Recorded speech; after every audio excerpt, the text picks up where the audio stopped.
The Art of Trolling, or How to Have an Enlightened Political Debate Online. Have you ever had Thanksgiving dinner evolve into a verbal war across 3 generations, with occasional input from the dog? One that stops just short of a reenactment of your favorite grade school food fight? Doesn't take much. Just mention to a certain relative that you don't believe that George Bush really planned 9/11 as a way to fill Dick Cheney's death quota for Satan, or that Obama probably isn't actually the Antichrist, secret Muslim, atheist, Marxist dictator that certain news channels make him out to be. My family is unfortunately tolerant of each other's views, so I've never had this particular experience. But I imagine that at the end of the night, when you're cleaning the gravy and spittle off the ceiling, you're overwhelmed with new insight into American politics. Fortunately for my poor, deprived self, there's always the internet. Thanks to this wonderful invention, I no longer have to sit around after a dully polite family gathering and wonder how to get my daily dose of vitriol. It's a simple matter of hopping on the computer and logging into my favorite news aggregator, then browsing the forums for a lively discussion. In a few short moments, I can all but hear the rousing cries of fascist, commie, and of course the highest accolade the internet has to offer, troll. You're a troll. It's such a heartening experience, and yet it seems I'm always hearing the same few people arguing their sides. So in the interest of getting some new blood, spattered on the walls perhaps, I've decided to help out those who have an interest in getting involved, but don't know how. To that end, here's a useful how-to guide. Step 1. Pick a username that's sure to get attention. Not all forums require accounts and usernames, but in those that do, choosing the right one is crucial. Your username, or handle as it is sometimes called, is how you make a first impression. It is your face, clothes, and opening line. There are several methods you can go with, but two of the most popular are obscure yet memorable, or blunt and polarizing. For an obscure username, let's take an example from someone who just happens to be online as I write this. Random JSA. I have no idea what his name has to do with anything, but it's not John Smith 6883, so I'll be certain not to confuse his enlightened rants with those of some raving lunatic. Blunt and polarizing is far easier to do, and much recommended for beginners. After all, with such names as Yo Mama Obama, Enviro Dude, and 9/11 was an inside job, your argument is half done before you've even said anything. Step 2. Choose a side. There are only two, and you have to choose.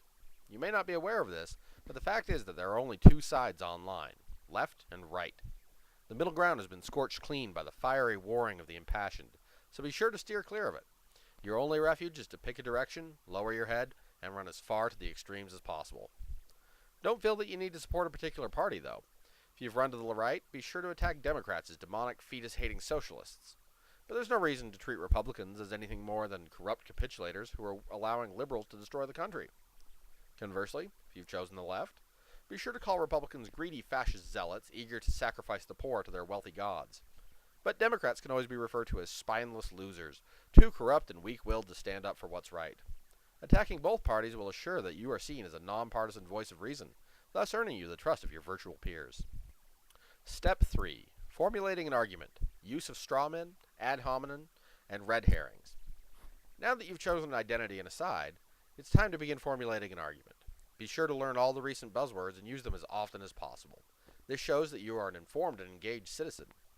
More importantly, though, familiarize yourself with the above-mentioned logical constructs, for they are the very basis of any good online discussion.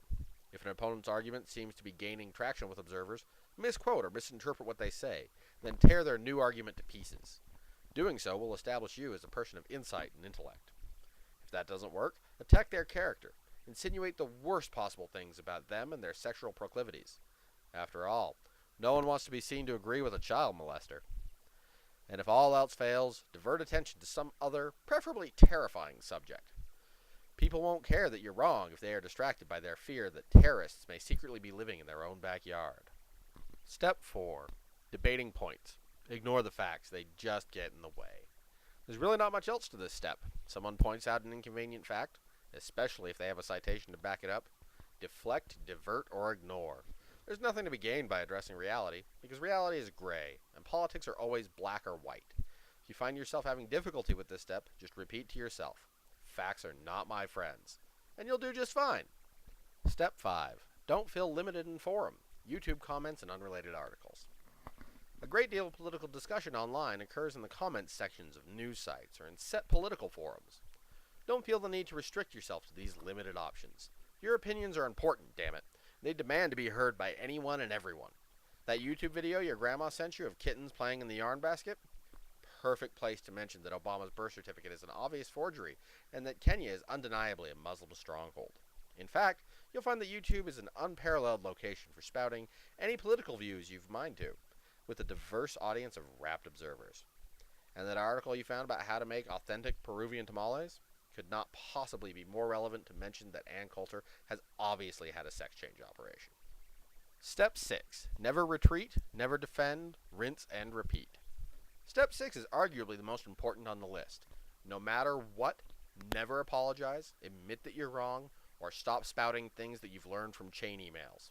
Keep going at full steam regardless of who opposes you or how much sense they are making. This is the very foundation of online political discussion. Never back down. Because honestly, where would we end up if people changed their minds when presented with clear and reasonable arguments as to why they are incorrect?